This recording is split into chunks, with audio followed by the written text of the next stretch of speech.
Building একই মন্ত্রণালয় একজনের জন্য হলো এক ধরনের আইন, আরেকজনের জন্য আরেক ধরনের আইন, এটা তো হইতে পারে না।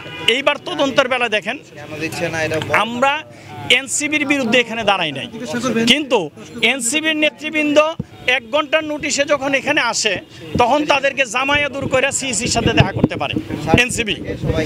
আর আমরা যারা এনসিবির বাইরে অন্য যে রাজনৈতিক দলগুলি আছি আমরা এখানে চিল্লাইলেও সিইসির সাথে দেখা করতে পারি না, সিইসি তো দূরের কথা কর্মকর্তাদের সাথে দেখা করতে পারি না। এবং সিনিয়র সহকারী সচিব যে দেলোয়ার হোসাইন উনাকে এই পর্যন্ত আবার ফোনে পাইনি, অথচ এই প্রধান নির্বাচন কমিশনার উনি মিডিয়ার সামনে বলছে যে আমার জন্য সবার দরজা খোলা। ভাই, সবার জন্য দরজা খোলা এটা শুধু মিডিয়ার বেলা, কিন্তু বাস্তব ক্ষেত্রে দরজা খোলা না। গত মাসের 8 তারিখে সিইসির সাথে সাক্ষাৎ করার জন্য আমি আবেদন করেছি, আজকে পর্যন্ত সেই আবেদনের রেসপন্স আমি পাই নাই। আপনারা দেখেন যে ওরা যে ইনভেস্টিগেশন করছে প্রথম তদন্তের বেলায় ওই একই তদন্ত দিয়ে এনসিবির নিবন্ধন দিছে, জাতীয় লীগের নিবন্ধনের জন্য তারা ঘোষণা করছে। আবার যখন মিডিয়া গিয়ে তাদেরকে একটু খোঁজখবর নিছে, নেওয়ার পরে আবার জাতীয় লীগের বাদ দিয়ে দিছে। আমার প্রশ্ন, জাতীয় লীগ পাবে, এনসিবি পাবে, আরও দল পাবে, এই কে পাইলো না এটা নিয়ে আমাদের হেডেক না। হেডেক হচ্ছে বৈষম্য বিরোধী আন্দোলনের মাধ্যমে বাংলাদেশে হাজারো মানুষের রক্তের বিনিময়ে এই বৈষম্য দূরী করার জন্য আজকে যেই অন্তর্বর্তীকালীন সরকার গঠিত হয়েছে, আজকে যেই কমিশন গঠিত হয়েছে, এই কমিশন নিজেই যদি আগের ফ্যাসিস্ট আমলের চেয়ে বেশি বৈষম্য তৈরি করে তাইলে কি এই কমিশন থাকার অধিকার রাখে? আপনাদের কাছে কি মনে হয়? আপনারা দেখেন যে এখানে তারা যখন তদন্তে যায়, তদন্তে গেলে বেশিরভাগ সময় তারা গোপনে তদন্তে যায়। আরে ভাই, আপনি একটা রাজনৈতিক দলের নিবন্ধনের জন্য তদন্তে যাচ্ছেন, আপনি কোনো এনজিও প্রতিষ্ঠানে তদন্তে যাচ্ছেন না, কোনো ব্যবসা প্রতিষ্ঠানে তদন্তে যাচ্ছেন না। একটা ব্যবসা প্রতিষ্ঠানে মানুষ, যেহেতু এটা রুটি রুজির ব্যাপার, ওই জায়গাতে মানুষ 24 ঘন্টা থাকতে পারে। একটা এনজিও সংস্থা তার কর্মকর্তাদেরকে বেতন দেয়, ওখানে থাকতে পারে। কিন্তু রাজনীতি তো এটা হলো জনসেবামূলক একটা কাজ, মানুষ তার রুটি রুজির পরে রাজনীতি করে, এটা হলো একটা পার্ট। আপনি আজকে ধরেন যে বিএনপি বলেন, আওয়ামী লীগ বলেন, জাতীয় পার্টি বলেন, জামাত বলেন, বড় বড় দল যারা বলেন, যাদেরকে আমরা এস্টাবলিশ দল মনে করি, এই দলগুলি যখন একটা থানা কমিটি দেয় বা উপজেলা কমিটি দেয়, একটা উপজেলাতে যদি 10টা থাকে, একটা উপজেলাতে যদি 10টা ইউনিয়ন থাকে, এই 10টা ইউনিয়নে মানুষ চেষ্টা করে 10টা ইউনিয়ন থেকে 10 জন লোক দিয়ে একটা উপজেলা কমিটি করতে। এখন আপনি যদি আধা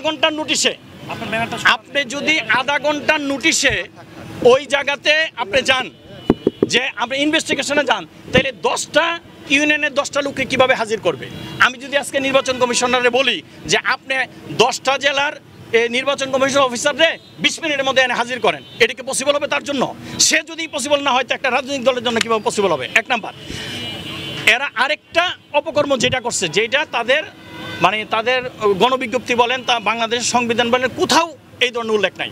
আপনি ঢাকা শহরে যদি একটা অফিস ভাড়া নেন ব্যবসা করার জন্য, কর্পোরেট অফিস ভাড়া নেন, এই কর্পোরেট অফিস যদি আপনি সিটি কর্পোরেশনের লাইসেন্সের জন্য আবেদন করেন, তাহলে লাইসেন্সের জন্য আবেদন করলে সিটি কর্পোরেশনের ইনভেস্টিগেশন আসলে কখনো কি ওই ভবনের মালিক, এই ভবনের মালিক কিনা তার দলিল নিয়ে এসে হাজির থাকে?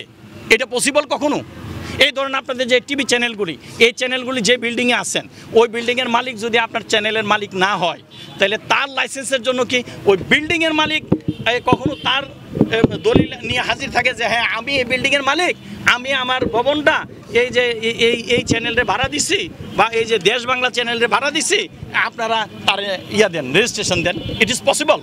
তাহলে এটা যদি তাদের জন্য পসিবল হয়, যেখানে বাংলাদেশের রাজনৈতিক দলের নাম শুনলে মানুষ সাধারণত অফিস ভাড়া দিতে চায় না, এই জিনিসটা সিইসি জানে। বঙ্গভবনে আমি এবং সিইসি পাশাপাশি চেয়ারে বসা ছিলাম, আমি ওনাকে 15 মিনিট ব্রিফ করছি যে এই আওয়ামী লীগের আমলের যে আইনটা ছিল, এটা এই আইন, এটা কন্ট্রাডিক্টরি আইন। আপনি এখানে উল্লেখ করছেন 5% ভোট পেলে, আমার তো প্রতীক স্যার আমি ইলেকশনই করতে পারবো না, আমি 5% ভোটটা কোথেকে পাবো? আকাশতে মামু এই যে ফাইটন ভাই একটু আগে বলছে যে প্রথম ধারা হলো এমপি, দ্বিতীয় ধারা হলো 5%, 3 নাম্বার ধারাতে হলো আমাদের 100 উপজেলা। তাহলে আপনি 3 নাম্বার ধারাটাকে করতেছেন, প্রথম ধারা দ্বিতীয় ধারাতে কেন আমাকে নিবন্ধন দিবেন না? আপনি তো এইটাও করতে পারেন, যে ঠিক আছে তোমাদেরকে টেম্পোরারি নিবন্ধন দেওয়া হোক, তোমরা ইলেকশন করে 5% ভোট না পারলে নিবন্ধন বাতিল হতে পারে। কিন্তু আপনারা তো এইসব কিছু করেন নাই। আপনারা তদন্তে যান, আপনারা অস্তিত্ব যাচাই করেন। আপনারা যখন অস্তিত্ব যাচাই করতে যান, গিয়ে দেখা গেলো আমাদের অফিস পাইলেন, মানে লোকজন পাইলেন, সব কিছু পাইলেন, পরে আবার গোপনে আইসা লোকজনকে জিজ্ঞাসা করেন এরা কি এখানে কার্যক্রম করে, এরা কি আছে। বাংলাদেশে 57-58টা দল এখন নিবন্ধিত। কয়টা দলের নাম নির্বাচন কমিশনের অফিসাররা জানে, আর জনগণ কোত্থেকে জানবে? একটা নতুন দলের নিবন্ধনের জন্য আসছে, আমরা তো এস্টাবলিশ একটা দলের নিবন্ধনের জন্য আসে নাই। এবং গণবিজ্ঞপ্তিতে এটা উল্লেখ করা নাই যে অফিসটা কি কর্পোরেট অফিসে হবে, না অফিসটা কি এটা টিনের ঘর হবে, না সনের ঘর হবে, না বেড়ার ঘর হবে, এটা তো না। এরা আইসে জিজ্ঞাসা করে ব্যানারটা ছোট কেন, সাইনবোর্ডটা ছোট কেন, এইটা টিনের ঘর কেন, এই অফিসের মধ্যে হাড়ি পাতিল কেন, এইটা কেন। আরে ভাই, আমরা তো গরিব দল, আমরা তো সাদাবাজি করি না, আমরা ডোনেশন নেই না, আমরা কিস্তিতে চান্দা নিই না। আমরা অনেক পরিশ্রম করে নিজের রুটি রুজি করে রাজনৈতিক দল চালাই। তো সুতরাং আমরা যখন মিটিং করলে আমরা নিজেরাই ওখানে রান্নাবান্না করে খাই। অসুবিধাটা কোথায়? এটা তো গণবিজ্ঞপ্তিতে যদি লেখা থাকতো যে আপনার অফিসের ক্রাইটেরিয়া এই হবে, অফিসের ক্রাইটেরিয়া এটা কর্পোরেট অফিস হবে, সেনা কল্যাণ সংস্থার যে ভবন হাইফাই অফিস, ওই জায়গাতে আপনার অফিস থাকতে হবে, আমাকে ওই যে কি বলে এটা রূপায়ণ টাওয়ারে অফিস থাকতে হইব, এটা তো আপনার গণবিজ্ঞপ্তিতে লেখা নাই। তাইলে কেন আমাদের সাথে এই বৈষম্য? আমরা কেন সিইসির সাথে দেখা করতে পারি না? আমাদের বেলায় কেন মানে ওই তদন্তের বেলায় এটা ওকে না, এটা ওকে না, তাদের মন ইচ্ছে মতো করে। সুতরাং এই বৈষম্য যতক্ষণ পর্যন্ত দূর না হবে, বাংলাদেশে কখনো সুস্থ রাজনীতি সম্ভব না, বাংলাদেশের মানুষের ভাগ্য পরিবর্তন সম্ভব না। সুতরাং এই দেশে সালাম গ্রুপ আর যারা কালো টাকার মালিক, যারা চান্দাবাজি ধান্দাবাজি করতে পারবে তারাই রাজনীতি করতে পারবে, যারা মানুষের টাকা মারতে পারবে তারা রাজনীতি করতে পারবে, আর আমরা যারা সৎ চিন্তা করে আমাদের পক্ষে রাজনীতি করা সম্ভব না।